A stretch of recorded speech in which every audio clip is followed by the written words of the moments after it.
Zion. Yes, that be my trade. We ye near Drayan so power, shame and also. You are boy and come buying a few musu near Sanning in Emu. I don't know, was a moja diminu man for Senator Chamada or Jima.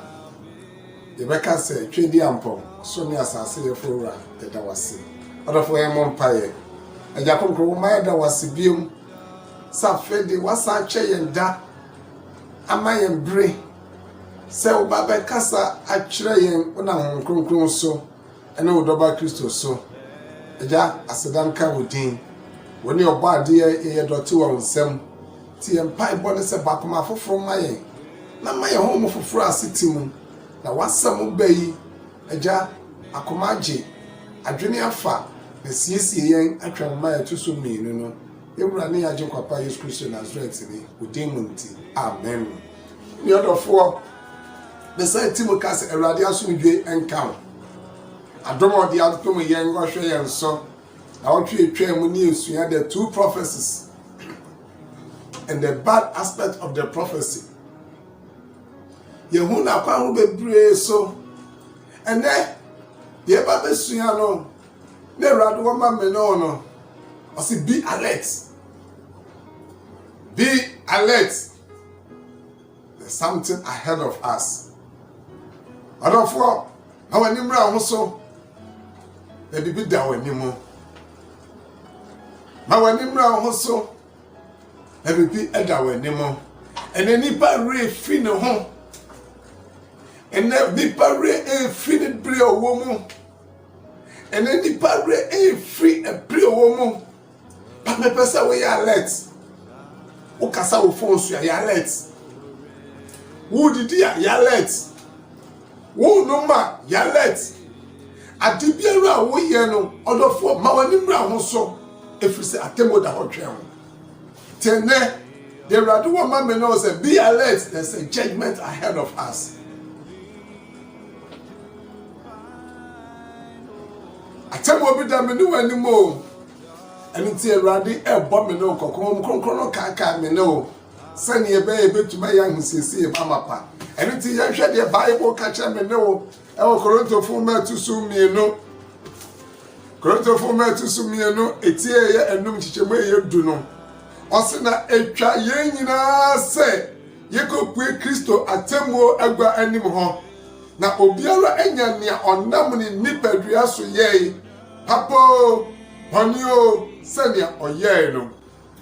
Etwa se ye nyina kopue wo Nyankopon atemuo agwa n'anim na de okra biara onipa biara nam ni nipadua so ye se wo de nipadua ne ya de papa se wo de nipadua ne ya de bone a ubenya esu akatua se de wo ye no so be alert adafo de wo ye biara ma wani mra ho so mami me papa ma wani mra ho so man ka say uwa na sa kabi uwa nsanye. Proverbs chapter 9 verse number 27 say na said the dawma onipa so wu preko owu achi no atemu eda ho etwen no. Be alert onofo ma wani mra ho so dabe na ubewuo dabe na mewuo dabe na Kristo beba sanye mamie esiwie pa bibia tu atwa. And in Acts chapter 17 verse number 31. Order for be alert. Mama Brown adenti if you say where ye a debi at her onam oberima bi where ye no esi was so bebu ewiase aten trini imu ono na wa manu so afi awufuo mu di ne adi adanse say nipa nyina enye nini. Be alert just one day. When you debi idi esi ho our name oberima bi so oba bebu ewiase nyina aten. So very man did Jesus Christ of Nazareth. Other for on na one year free a wufumu. And until me pa o chow eradi to me no fo. Iba yema ye ni mra ho so. Asama awukwa kano dwono ho. De awukwa ye no dwono ho. Na temu obi idam no wanemu. Atemu yehu. Atemu nipa bi ntumi mpata. Atemu obi ntumi nka bi mawo.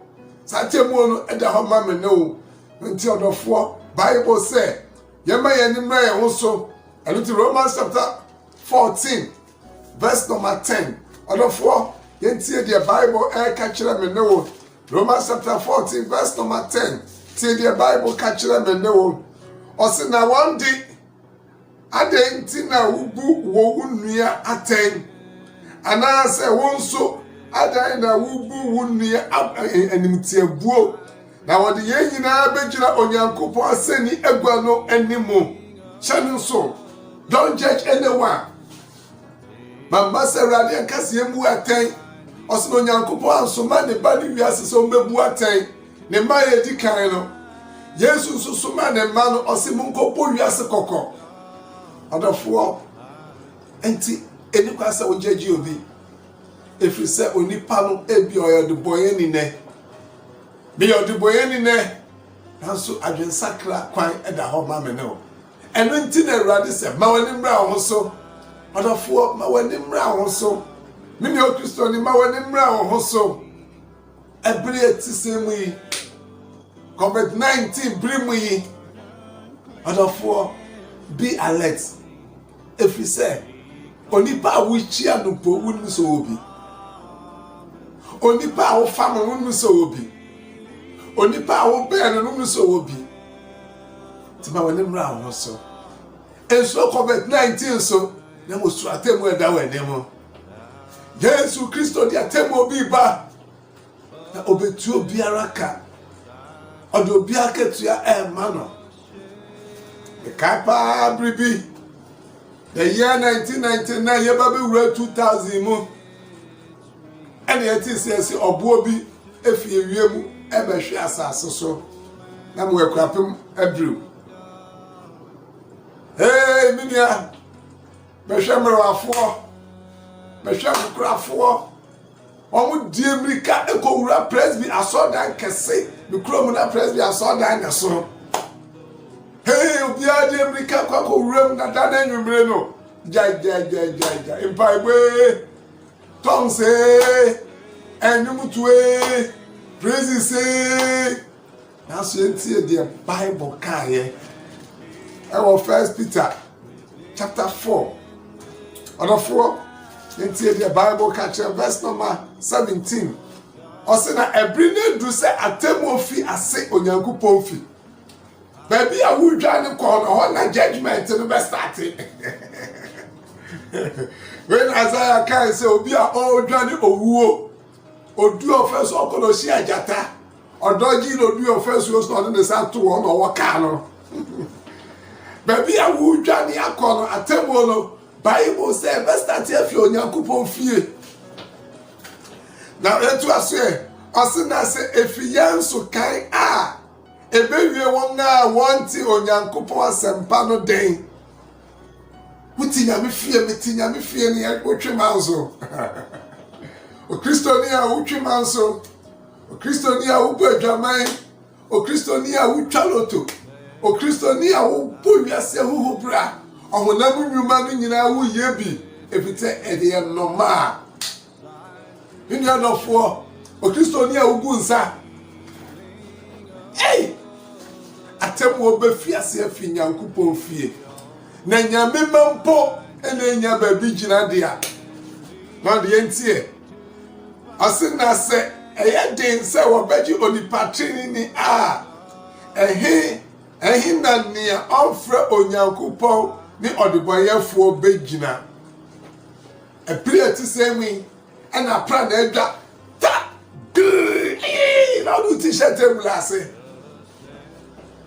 o Kristo ni eprieti sei ena we po wudwane dia atemo no ehimfa na ne onji Kristo ni ehimfa na obegina verse number 19 it say enti so wonga wo hu amane esania onyankopon pe no emfa won kra enhye ne ensa hallelujah wonga wo besum Yesu Kristo no kuremo no Bible say na no kurenti ni pa be fomo ebre wiase eduro obiara opeso de nyamuso mpatsena se no obemu amane onya no totroto Bible say yes nipa etisa no yenya yetisa no yɛnantew pɛ na wɔmfa wɔn kra ihyɛ Awurade nsa ne sɛ ɔbaadeɛ nokwafoɔ wɔ papayɛ emu. Atemu one be alert. Etemodini jaiwai. Na Yesu ba. Babebu atɛn ama nipa nyinaa. Ɛno nti tie the edisam ɛka kyerɛ me no. Revelation chapter 20 verse number 4 tie the Bible ɛka kyerɛ me no. Revelation chapter 20 verse number 12 to 15. But ɛbɛka 12 ne pɛ ɔse na mehu awufuo nketewa ne akɛseɛ sɛ wɔgyinagyina ahengua no anim na wɔbuebue nhoma mu na wɔbue nhoma no mu no na wɔbue nhoma foforo bi a ɛyɛ nkwa nhoma no mu na wɔnam nsɛm a wɔatwerɛ nhoma no mu no ibubu awufoɔ atɛn sɛnea wɔn nnwuma te. Enti wuwu a nsaayɛ be alert.